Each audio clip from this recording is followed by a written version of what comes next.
Hello, rescued women. Welcome to Rescue Women, and we are encouraging Christian women to stand strong in the faith and to contend for the will of God to be fulfilled upon our lives, upon our marriages, most especially the lives of our spouses and that of our seed, which is our children. So today we're taking wisdom from the old. The scripture tells us that younger women should learn from the older women.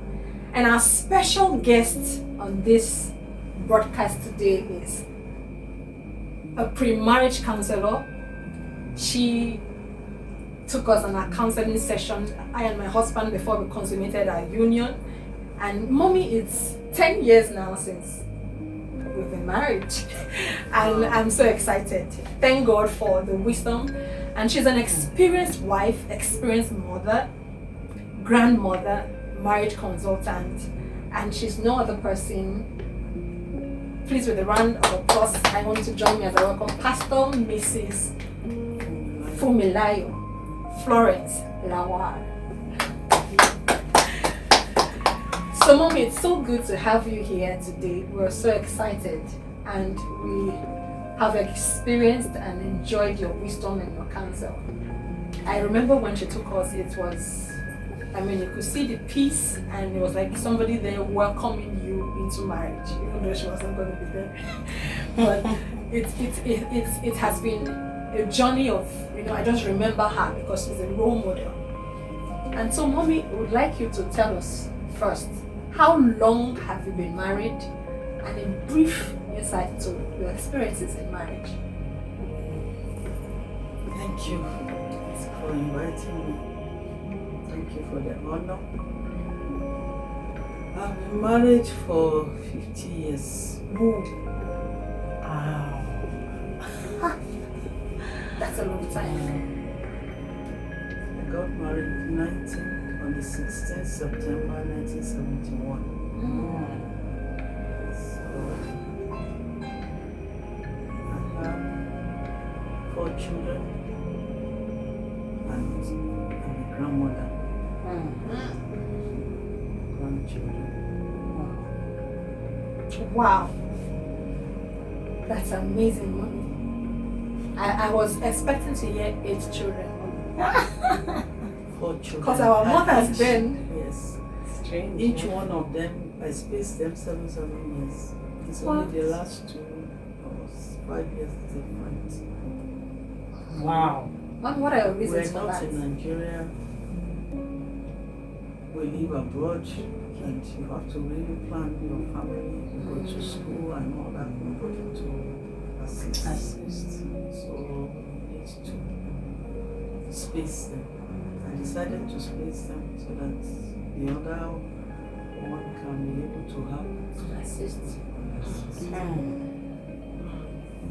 So, Mom, what are your experiences in marriage? What's in brief insight? What can you say about marriage? Marriage is a mystery. It goes beyond what our eye can see. It's deep. It goes beyond I love you are the only apple on my tree. You are the only cockroach in my cupboard. It goes beyond that. It's deep. And I discovered along the journey that marriage is an assignment. And this assignment has nothing to do with your spouse. It has everything to do with God and His Word. There's a laid down rule that God has already laid down. Because He is the author of marriage, He instituted marriage, and there is a master key. And the key is in this, and which is the Word. If you violate the Word, you will violate the covenant. So we have to be careful the way we see marriage,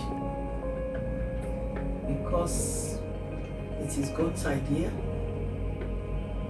In marriage, along the journey, I discovered it's an assignment.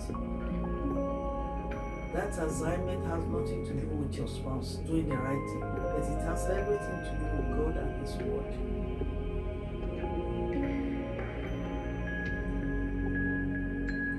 Why did I say it's an assignment? God will bring you across somebody, it's either he needs help or you need help. So you have to give your all into it. Your focus must not be on the man. Your focus must be on God and His word. And it's not a journey that you can do on your own. Because it's a spiritual thing. You need God. You need prayer. And it depends on your level of understanding of spiritual thing. It has a lot to do with that. So where your focus is he didn't do this well, or she didn't do this well, you're going to miss it. There are two powerful things Mommy has brought out here, which is missing in many homes. Number one, she said, is either you need help or your husband needs help. Sure. Number two, she said your focus should not be on your spouse now as a woman or on your wife as a man, but your focus should be on God.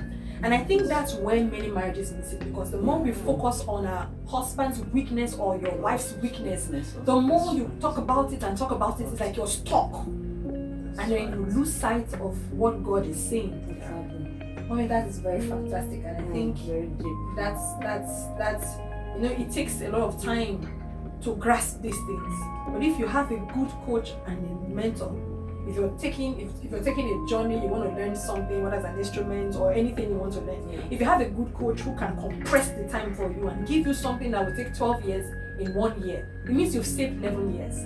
So Mommy, you just gave us wisdom that will save people 10 years, 11 years to discover that, you know what, why am I even focusing on this man? And sometimes they discover too late, there's bitterness, there's regret, there's so many things that you won't even enjoy the remaining part. Yeah. Mommy, we see that you have excitement. On the screen now, you see Mommy's pictures. We're going to show you some of the pictures. And all this, why you would think that these old people don't know how to have fun. We're seeing Mommy in Ankara, we're seeing her looking all girly and bluesy. Man, I'm like, whoa, we have to play this tape for our viewers to see. It's really amazing, because there's this thing about the younger folks, we just lose sight for once that we just think that these old people, they've always been like this, they've always been this, while we are the ones who have our lives to live. There's wisdom that we can glean from the older generation. Scripture is right about young women learning from the older women, and I'm so glad that Mommy is here today.